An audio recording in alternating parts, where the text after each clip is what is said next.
Magandang araw sa inyo mga kabansa. Kayo po ay nasa Iparas kay Paras. At ito ang inyong lingkod, Ado Paglinawan, na nagbubungad para sa ating sekretary. Magandang hapon po mga kababayan. Ito po ang inyong programa, Iparas kay Paras. Ito po ang inyong kaibigan, former Secretary Jing Paras. At magandang hapon po, paring Ado. At medyo hindi tayo nagkaroon ng programa for a week, but we will always be stronger than ever. Magandang hapon naman po sa inyo mga kababayan. At ako'y nalulungkot na nawala kami sa ere for a week dahil may mga inasikaso, nagbubunga pa rin ang kahirapan. Nananatili pa rin na hirap ang ating mga kababayan dahil sa palakas ng palakas ang kabulastugan ng gobyerno, napakababaw ng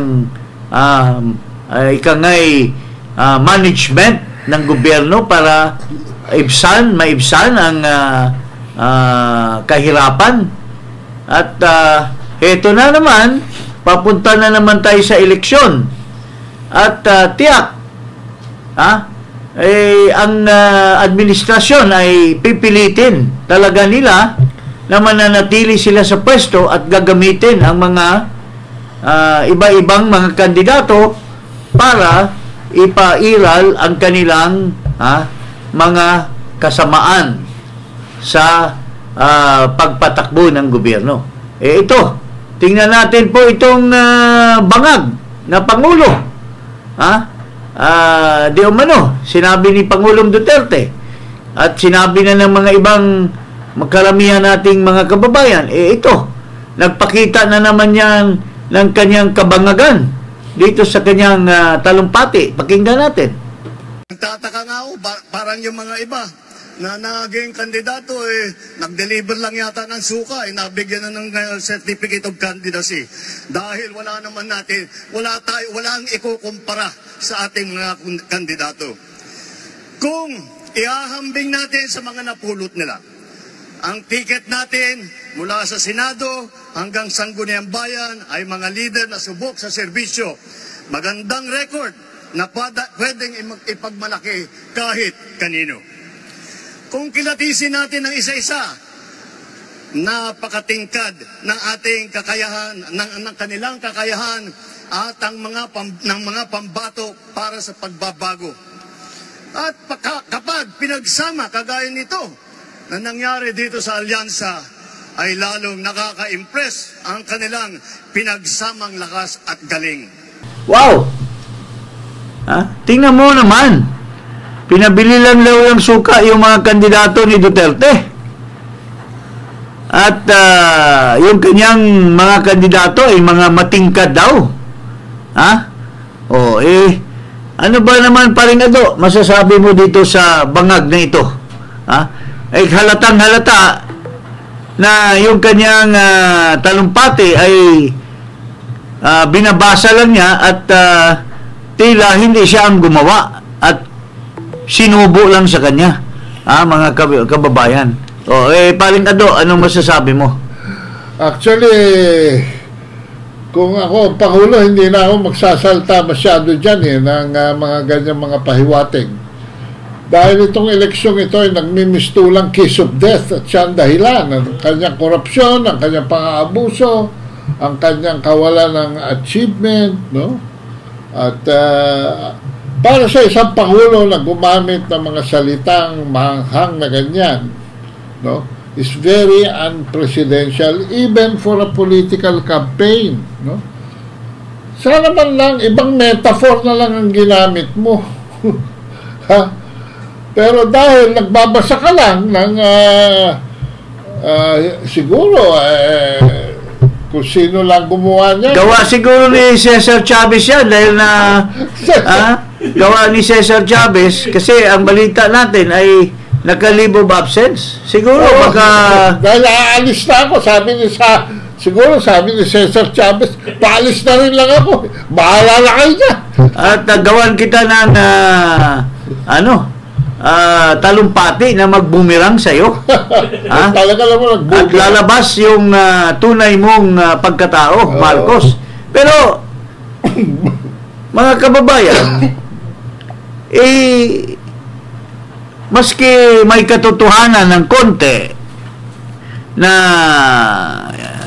ibang kandidato sa kay Duterte ay talaga namang pinabili ng suka tulad ni Vic Rodriguez at mayroon pang iilan dyan.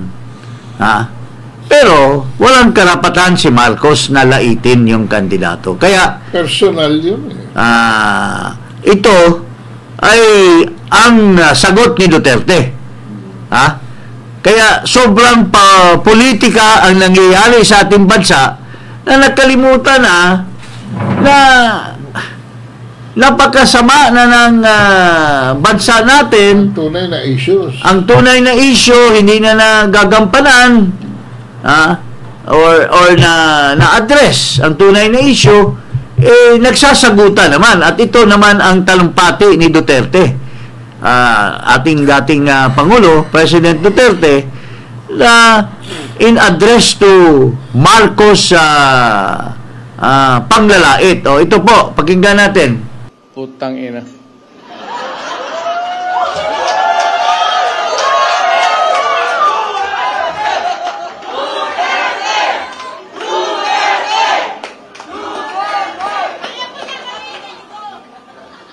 Alam mo kung ako ang durugista, kung may ganoon ako, at bakit sa utak ko, bakit hindi? Total, kasama ko naman sa presidente sa hit-hitan. So, yung baski yung mga pulis, pati military, medyo sila? Because of the incongruity. Hindi magkasya Meron isang presidente na talagang bangag.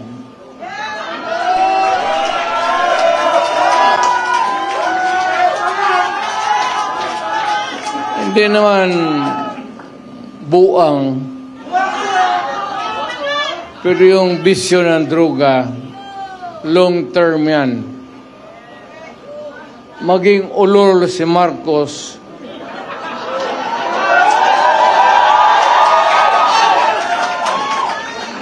kung maybe constant heroin,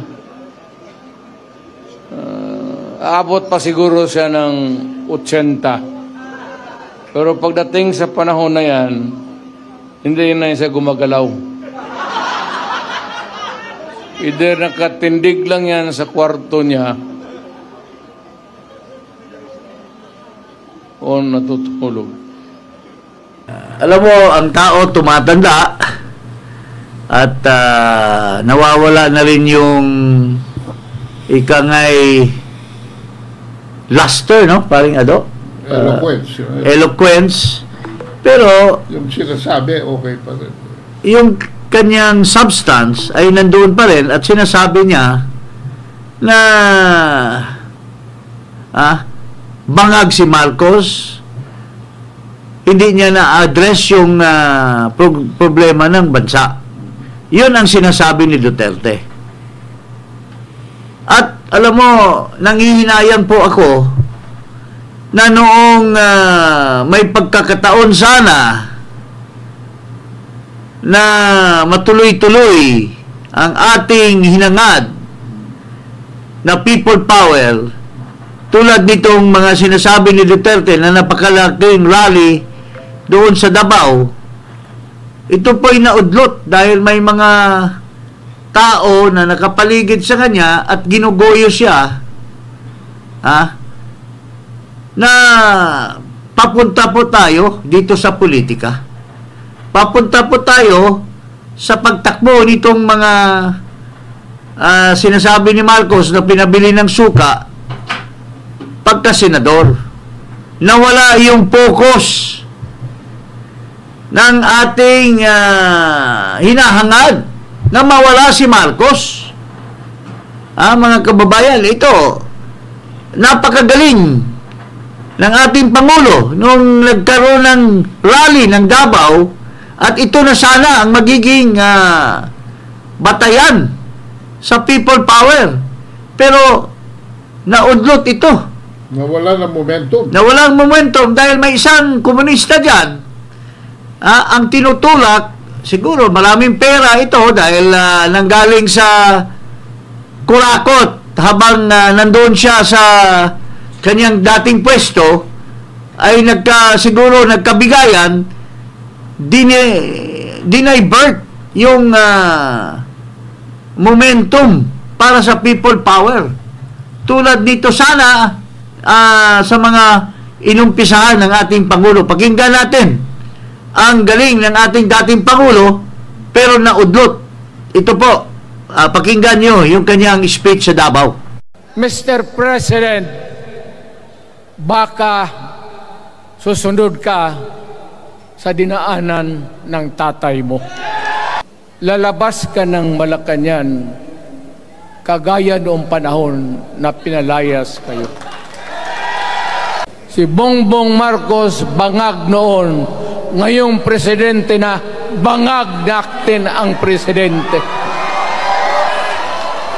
Yun dapat ang tunay na Duterte.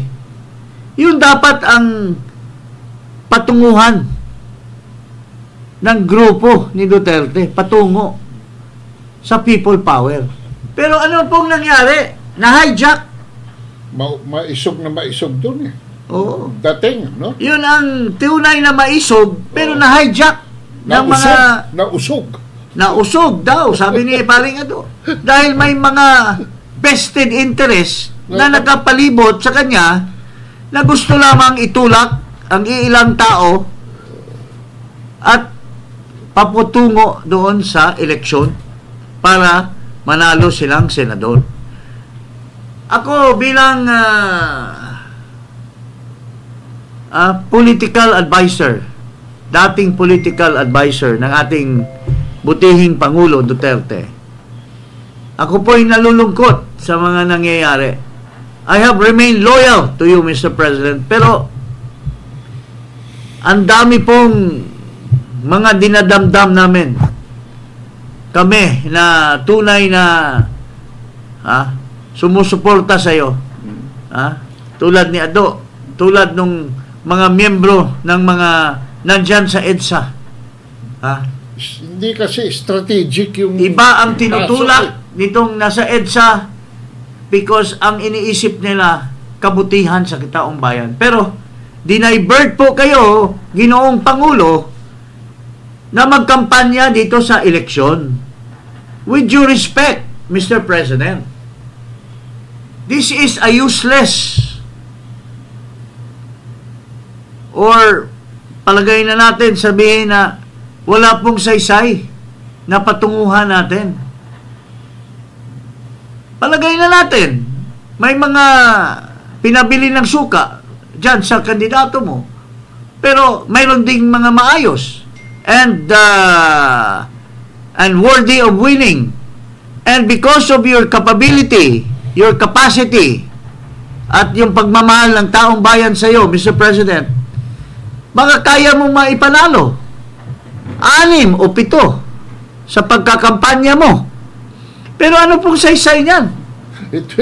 Wala rin. Manalo nga, maging senador nga yan. Another cycle. Pero ano, will it solve the problem of the country?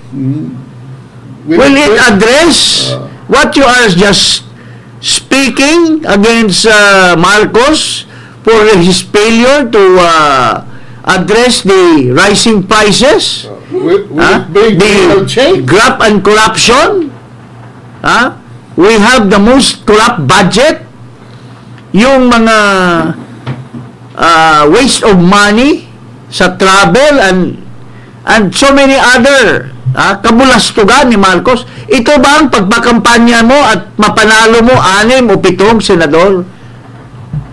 After the election, pag umupo na yan, Business as usual. ano bang mangyayari? Naalis mo ba si Marcos? Hindi. He will remain as president, and for all I know, baka pilitin niya talagang manalo yung mga kandidato niya. Hawak niya yung COMELEC we have already a very bad experience with COMELEC. Sabi, wala na yung Smartmatic, pero nandiyan pa sa pailalim yung Smartmatic dyan So ito po ang panawagan ko bilang isang very loyal na trabahante mo, Mr. President. Panawagan po ito ng karamihan ng taong bayan. Ito, ipakita ko muna sa iyo bago ko sabihin ang panawagan namin. Ito po ang sakripisyo na ginagawa ng mga taong katulad namin na ayaw na namin si Marcos. Ito po, nasa EDSA, halos araw-araw, halos linggo-linggo, nananawagan ng people power. Pero hindi mo pinakinggan, Mr. President. Ito po sila.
Mr. President, Mayor Duterte, Sir, yun po ang mga tunay na mga Pilipino na isa lamang ang hangarin ay magkaroon ng people power.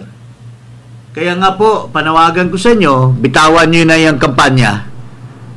Masyadong rigorous yan sa iyo. Ang hinihiling ng mga tao na isa lang ang hangarin na maalis si Marcos ay isang people power. At ikaw po ang kailangan ng taong bayan. Pumunta po kayo sa EDSA. Magbabad po kayo, Mr. President, at manawagan kayo sa taong bayan na magtipon-tipon dyan sa EDSA. Kasi useless yung kampanya na yan, with due respect. Dahil, totoo, malakas po kayo. Mahal po kayo ng taong bayan. Kaya nyo mapanalo. Pero, kaya nyo mapanalo, 6, 7, or more. But, what happened after? Uupo yan? Iba dyan, babaliktad tulad nung Tolentino na pinapanalo mo, nasaan na ngayon? Bumaliktad na ng todo. Anong assurance natin? Mapanalo mo yung mga ibang pinabili ng suka dyan at mananatili pa rin loyal sa'yo. Ako, duda ako dyan sa Vic Rodriguez sinasakyan lang niya yung opposition mayroon pang iba dyan na wala namang kakayahan. Pero palagay na natin dahil sa kalakasan ng Duterte ni, dahil sa mabuti mong tao dahil sa mayroon ka pang malaking support sa taong bayan, mapanalo mo 6, 7. Uupo ngayon yan sa Senado sa June. Nasaan si Marcos? Nandiyan pa rin. Siya pa rin ang presidente natin. And when it solved the problem of the country, it might even worsen. Tutuloy yung impeachment ng anak nyo na si Sara Duterte. Kaya nga po, kami at yung mga tao na nandyan sa EDSA ay nananawagan sa muli, Mr. President. Pumunta po kayo dyan at kayo na mismo ang mamumuno dyan sa mga taong bayan. Hikayatin mo ang iglesia, hikayatin mo ang KOJC, hikayatin mo ang mga sekto para magsama-sama tayong taong bayan. At dyan mo sasabihin na Marcos is bangag. Marcos, wala kang ginawa. Marcos, wala kang silbi. Sobra na ang korupsyon sa ating bansa. Yun po ang gagawin mo, Mr. Duterte. At ako, I can be assured that you will be able to amass a lot of people, and I know papakinggan ka rin ng mga sundalo, mga pulis, at magsama-sama tayo sa isang people power. At doon lamang ang hangarin ng taong bayan. Tulad ng mga nagsakripisyo dyan sa EDSA araw-araw o iba-ibang araw na nanawagan para maalis na ang isang bangag na presidente di umano, sabi ng karamihan. People power po, Mr. President Duterte. Ikaw po ay pinapanawagan namin, ikaw po ay pinakiusapan namin na pumunta po kayo dyan. Dyan po kayo magbabad, hindi sa politika, hindi sa kampanya. Dyan po kayo mananawagan araw-araw para matupad ang hangarin ng karamihan na taong bayan na hindi pa nagsasalita, pero sa puso at diwa nila ay isa lang ang hangarin nila, na mawalan ng tinik ang ating bansa. Paring Ado, ano masasabi mo? Well, yung election talagang wala na akong tiwala sa mga election. The election is just a revolving door para sa mga politiko. Pagpasok, a new batch, magnanakaw din yan, mga buhaya rin yan. Wala namang real change. Ang talagang problema natin is systemic. Ang talagang solusyon should be strategic. Doon sa sistema tayo dapat nakatodo. Pero kailangan ng, para mapatupad yung sistema na sinasabi mo, kailangan natin ng isang liderato na matino. At saka people power ang kalsada niya. At saka baguhin po natin. Magkaroon ng, kung matupad man ang isang people power, mababago. Unang-una, i-abolish natin yung Senado. Tingnan mo. Ang ginawa nila doon sa budget, yung bicameral conference committee report. Si Ivy mismo, Marcos ang nagbisto. Na maraming blanco. Pero pumirma pa rin ang mga hindot na mga senador doon sa dokumento na blanco. Pumirma pa rin ang mga hindot na mga congressmen doon sa blanco na dokumento. Yun po, Mr. President Duterte, ang malaking problema. Pero kung hindi po kayo gagalaw, hindi nyo po pamunuhan ang taong bayan na nandyan na sa EDSA, at pag nanawagan kayo ay darating ng darating. Remember Cardinal Sin.